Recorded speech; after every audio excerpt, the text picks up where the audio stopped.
In 2 shakes of a lamb's tail, we'll be reviewing the brand new film from director Ty West, Pearl, starring Mia Goth in an unforgettable performance. Ladies and gentlemen, let's get into it. Well, sometimes that is better. Hey everybody, what's up? Killjoy Jake here, and instead of having friends, I have horror movies. Today we're talking a little bit about Pearl, a film that I've been waiting pretty much all year for. Ever since I saw that after the credits of X, I have been so unbelievably excited for this movie, and I can't wait to get into this review. Now, before we do that, of course, if you guys can like this video and subscribe, I would greatly appreciate that. We're gonna get into a spoiler-free review here real quick, but if you don't really care about that and you just want to talk spoilers, you can skip ahead with these magical little chapters at the bottom of the screen. Pearl is a hilarious squirm fest that may not outdo its predecessor, but still offers something really fun, fresh, and disturbing. Mia Goth gives what is, in my opinion, the best performance in a horror movie all year, undeniably. She portrays the character of Pearl much differently at a way younger age, and it's so interesting to see like little things that happened when she was younger develop into the character she becomes in X. It's very fascinating, and I love it. Without spoiling anything about the film, there are 2 very long, unbroken takes in this where one, we get a monologue from Mia Goth, which is phenomenal, and then another one that is just plain creepy. It's easily the highlight of the film and is so very fun to watch. The gorgeous wide shots that are oversaturated, made to look like the Technicolor age of cinema, are juxtaposed by the very dark events happening on screen, which is so wonderful and so gorgeous. We get to see some nasty things in the highest set for saturation, let me tell you. That feeling is also assisted by the wonderful score done by Tim Williams and Tyler Bates, which is once again fantastic, and I might even like that slightly better than X's score, but both are fantastic in my opinion. Although I do feel like this film is way more bonkers and over the top than its predecessor, Pearl tells a much more smaller and contained story that in my opinion just doesn't match the storytelling levels of X,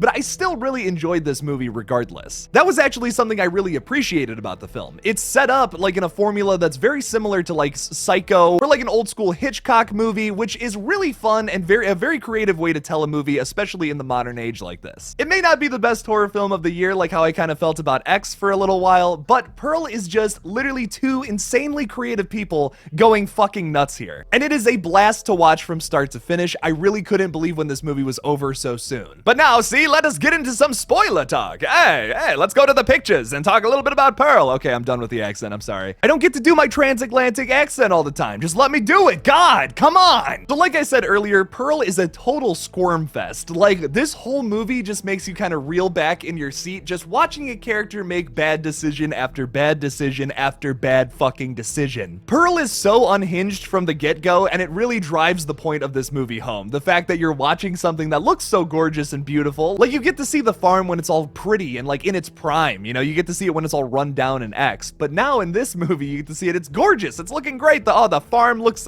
amazing. There's farm animals running around, they're all everything's prospering, even though like they do talk about struggling, it looks way more gorgeous than how it does in X. And like I said earlier, that's way juxtaposed by all the crazy brutal shit you see Pearl do on screen. Like in the very beginning, she kills a fucking goose and feeds it to an alligator. Theta is a fucking icon, by the way. I love this goddamn alligator. Pearl also answers the age-old question of what if Dorothy and the Scarecrow fucked each other's brains out? We all wanted to see that, right? I'm asking for a friend, actually. But that's just some of the crazy shit we see Pearl do throughout the runtime of this movie. This whole movie is literally just Pearl losing her fucking mind, killing her parents, and then just taking over the farm, essentially, and just going nuts. Like I said, it's not as intricate of a story as how X is, where it's like so many moving parts are going on all at the same time. This really isn't that, but it's still very fun and very silly and enjoyable. Now, obviously, Mia Goth gives an amazing performance in this movie. I will be gushing over her some more later on in this video, but real quickly, I want to talk about Ruth, who is also maybe my favorite side character of this entire movie, played fantastically by Tandy Wright in a performance that's honestly pretty fucking good and comparable to Mia Goth's. She's a character that at first you really hate and you're like, oh my god, like relax, let Pearl do something so she doesn't go and murder people. But then you see like this softer side to her. You see this like really emotional side. She's struggling hard. With her husband being paralyzed, she has to take care of him. There's this line later on in the film where she says, I wanted to be his wife wife, not his mother. And it's like, you can see that struggle. She's struggling with a daughter who she's kind of worried about. She sees this malevolence come up in her. She's killing farm animals and like maiming people and all this that's talked about, which is like kind of showing the killer background of Pearl and her nature, which is cool. But then you also have this like motherly, like she just feels so bad for Pearl. She wants to protect her. That's why she doesn't want her to leave the farm. It's a really wonderful character written into this movie, even if I feel like some of the other side characters are underdeveloped. There's some really dark humor centered around Pearl's father too, played by Matthew Sutherland, in a role that is also unforgettable. He has these like really funny facial expressions whenever he's seeing all this fucked up shit happen before him, and there's just nothing he can do about it. Not only is that terrifying, but it really plays into some dark humor in this movie, which I have to admit I laughed at a few times. And if X and Pearl have taught me anything about this world, it's that this world is Mia Goth's. She owns this place, we're just living in it. She has two amazing unbroken takes in this fucking movie. One where she is going on this confession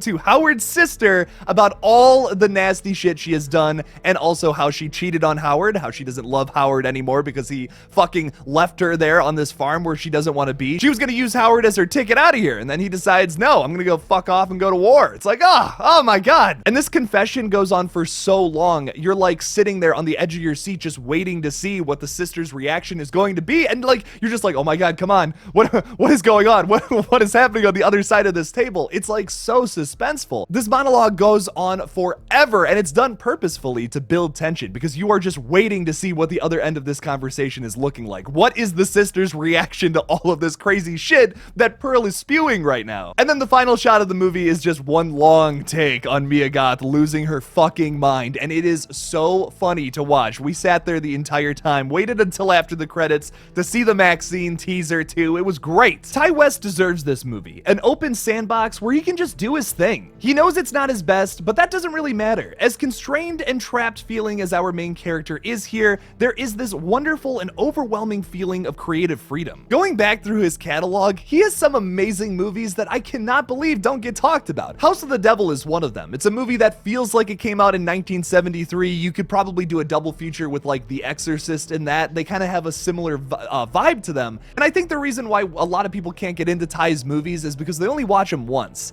Typically, a lot of his movies are slower burns, so it kind of takes a little bit before you start getting into the action. Pearl is kind of the exception to that. This one really starts to get into it quick, but like a lot of his movies are so worth the fucking ride. Like, yeah, you have to take a little while, especially House of the Devil. The middle definitely dips a bit. It's a little slower there, but man, once you get to that punch, it's crazy, man. He always delivers with that in all of his films that are slow burns. That is super impressive from a director, and I'm just really glad that he has this deal with A24. We have Maxine coming out probably sometime soon, and that's super exciting. A lot of movies this year have been very creative, but this is the first movie I've seen in a while that really plays with formula a lot. Like I said, this feels like an old school, old-timey horror movie, something from like the Hitchcock catalog. It seems like a lot of movies nowadays have to follow a certain format. That's something I feel like you don't see too often. I mean, the horror genre is always experimental, like every single year there's some kind of weird experimental movie I feel like that comes out, but rarely something that fucks with structure in general as much as this movie does. I absolutely loved Pearl and I had a blast with it, but it is just an 8 out of 10 to me. I don't think this was like the 10 out of 10 that X was, which was like mind-blowing, like holy shit, this was the best horror movie I've ever seen.